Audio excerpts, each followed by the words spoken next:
De vuelta en la octava y fíjense que esta mañana en una conferencia virtual con más de 7,000 empresarios de todo el país, el presidente del Consejo Coordinador Empresarial, Carlos Salazar, hizo un llamado a la unidad nacional ante la actual emergencia sanitaria y económica que atraviesa el país. El presidente de la cúpula de cúpulas del sector empresarial declaró que los empresarios no se quedarán con los brazos cruzados y buscarán la forma de unir cada vez más a la población nacional. Escuchemos a Carlos Salazar.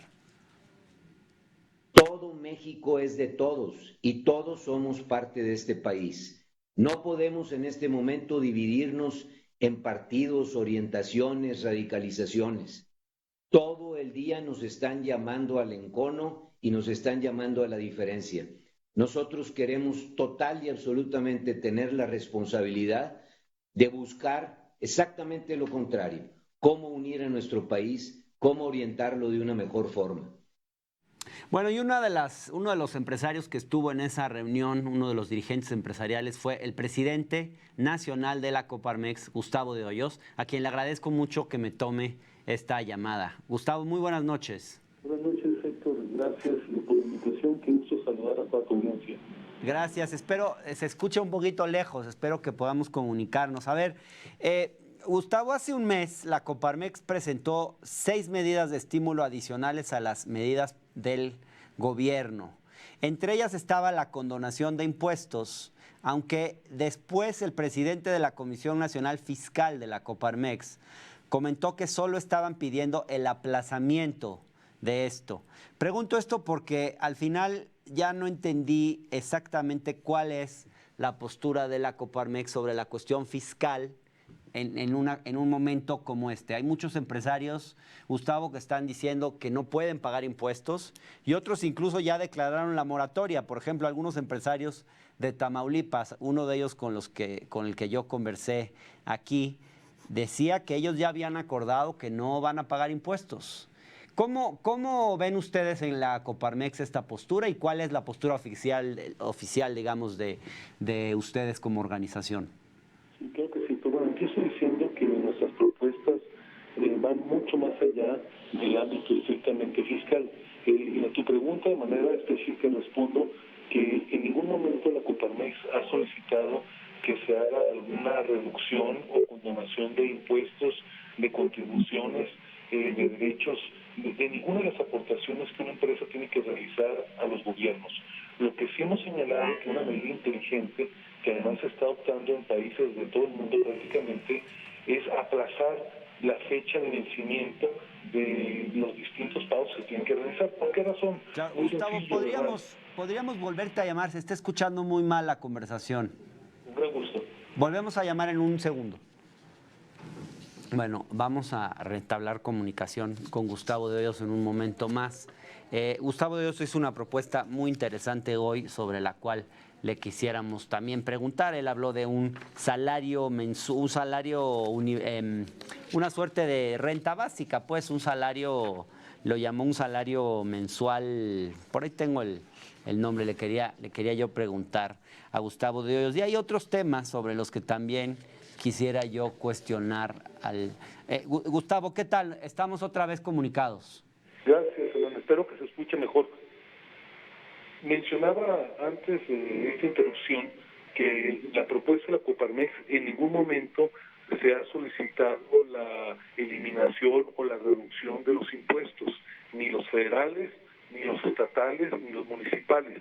Lo que hemos planteado es que una medida inteligente que además se está aplicando prácticamente en todo el mundo, entendiendo que hay una situación de poca liquidez, de poco efectivo en las empresas micro, pequeñas, en las medianas y en las grandes, es un aplazamiento en las fechas de vencimiento, de tal manera que las empresas no tengan que elegir, como en los casos que tú mencionabas, entre pagar los impuestos del mes y cubrir los servicios, las rentas o los salarios de los trabajadores. Así es que lo digo categóricamente, nuestra postura en este punto desde un principio ha sido, y es todavía hoy en día, el que se dé un plazo ampliado. Lo que sí pensamos, Hernán, sin tener mucho tecnicismo, es que valdría la pena que se hagan ajustes en algunas de las fórmulas con las cuales se determinan los anticipos de impuestos. Para decirlo de manera clara, las empresas cada mes tienen que hacer pagos provisionales y estos pagos provisionales parten de dos elementos. Uno, las ventas que obtienen en el mes, y segundo, un coeficiente de utilidad, que es una fórmula de cuánto ganaron el año anterior. Es evidente que prácticamente todos los negocios van a ganar menos en 2020 de lo que ganaron en su caso en 2019, y entonces nuestra propuesta es que se ajuste la fórmula de tal manera que los anticipos que hacen de impuestos las empresas a cuenta del impuesto anual que realmente vence hasta abril del año siguiente sea más simétrico, sea acorde a lo que va a ser su pago definitivo. Pero desde luego que estamos en un claro entendimiento, Hernán, que los gobiernos, todos ellos en los distintos órdenes, hoy más que nunca requieren de dinero suficiente para poder cumplir, digamos, con las exigencias propias de una contingencia de este tipo. Y por eso, Hernán, es que, contrario a lo que ha sido una propuesta, digamos, histórica del sector privado, de exigir al gobierno que mantenga un superávit primario, me parece que la primera vez prácticamente en 60 años la postura del sector privado en su conjunto es que el gobierno federal aplace la meta del superávit primario y considere la posibilidad de tener un déficit manejable del 3 o 4%, sí, solo sí, estos recursos van a invertirse en cuestiones que muevan la economía, en infraestructura estratégica, en programas que realmente ayudan a inyectarle adrenalina a la economía en los próximos meses. Gustavo, ¿cómo leíste cuando, después de que los empresarios pidieron más apoyo a las pequeñas y medianas empresas y el presidente reviró diciendo hay algunos empresarios que están debiendo hasta 50,000 millones de pesos, ustedes paguen eso y yo con gusto hago el programa que ustedes quieren? Mira, lo digo respetuosamente, es una fantasía. No existe esa lista de 15 empresarios o empresas que en términos definitivos legalmente deban esa cantidad de dinero. Si alguien debe eso o mucho menos, se le tiene que cobrar, y desde luego nosotros en ningún momento vamos a escatimar el cumplimiento del Estado de Derecho por parte de las empresas, y desde luego que el sistema de administración tributaria haga su trabajo. En eso hay una posición clarísima de siempre la Coparmex, que todos tenemos que pagar nuestros impuestos conforme a la ley. Ahora, lo que sí creo que es importante destacar es que las empresas no han estado pidiendo apoyos para sí mismas. Los apoyos fundamentales que se han venido planteando es fundamentalmente en un rubro que nos parece básico, que es cómo apoyar el pago de la nómina para que no se tenga que dar este fenómeno de despidos masivos. Tú sabes muy bien que, por ejemplo, en Estados Unidos ahorita ya suman, a partir de que empezó la contingencia, 20 millones de personas que han pedido su seguro de desempleo. México no tiene, tú lo sabes muy bien, lo conoce la audiencia, un sistema de seguro de desempleo como el que hay en Estados Unidos. Así es que tiene que ser una gran prioridad nacional que la gente no se vaya a la calle. Y por eso la propuesta que hicimos hoy por la mañana en esta conferencia que tú mencionabas, mi parte introductoria, en el sentido de que se establezca un salario solidario. Lo que estamos proponiendo es que el gobierno federal destine mensualmente 96,000 millones de pesos mientras que dure la emergencia. ¿Para qué propósito? Para que las personas no vean disminuido su ingreso, o mucho peor, para que no sean despedidos. Y ¿Cómo sería ese salario solidario, perdón, Gustavo? ¿Cómo sería exactamente ese salario solidario? Claro que sí, lo planteo. Mira, lo voy a manejar en 3 rangos para que sea más fácil la explicación. Nuestra propuesta es que las personas que ganan de 1 a 3 salarios mínimos, es decir, que su remuneración normalmente es alrededor de 9,370 pesos como máximo, en ese caso el gobierno federal aporte el 50% de la remuneración y el empresario el 50%, aún cuando las personas sigan sin trabajar en el mes de mayo. Esto permitiría que estas personas, que son el nivel, digamos, básico de ingreso, donde además están prácticamente 14 millones de trabajadores, puedan mantener incluso durante el mes de mayo, que las cosas van a ser más difíciles, sobre todo en las zonas donde la epidemia está más agresiva, puedan mantener el 100% su remuneración. Un segundo nivel tiene que ver con las personas que van de 3 a 10 salarios mínimos de ingreso. Y ahí lo que estamos planteando es que el gobierno federal aporte entre el 40% al 32% del ingreso, de tal manera que en este rango se mantenga por los trabajadores un ingreso entre el 80 y el 65%. Aquí tenemos cerca de 5 millones de trabajadores. Y finalmente, en los niveles de más alta remuneración, que van arriba de los 10 salarios mínimos, lo que proponemos es que la aportación gubernamental sea mucho menor. menor apenas del 17%. Es decir, parafraseando al presidente, primero los pobres, pero lo que nos tiene que interesar es que los pobres y sobre todo los personas que sí tienen empleo, que ya consiguieron cierta estabilidad, no lo pierdan o no ven disminuido su ingreso. Interesante, Gustavo, pero a ver, me quedo con algunas dudas. Se necesitaría una gran cantidad de recursos públicos para poder financiar este salario solidario. No es mucho Además, para el país. No es mucho para el país. 96,000 millones de pesos es una cantidad perfectamente manejable para el erario público, sobre todo si los destinatarios de este recurso son los trabajadores. Sí, pero voy a lo siguiente. Si además de esto se está pidiendo un programa de estímulos y por otro lado se está pidiendo que se aplacen los pagos de impuestos, según la explicación que nos dabas hace un momento, entonces, pues no queda otra alternativa que endeudarse para financiar esto, que endeudarse de manera importante.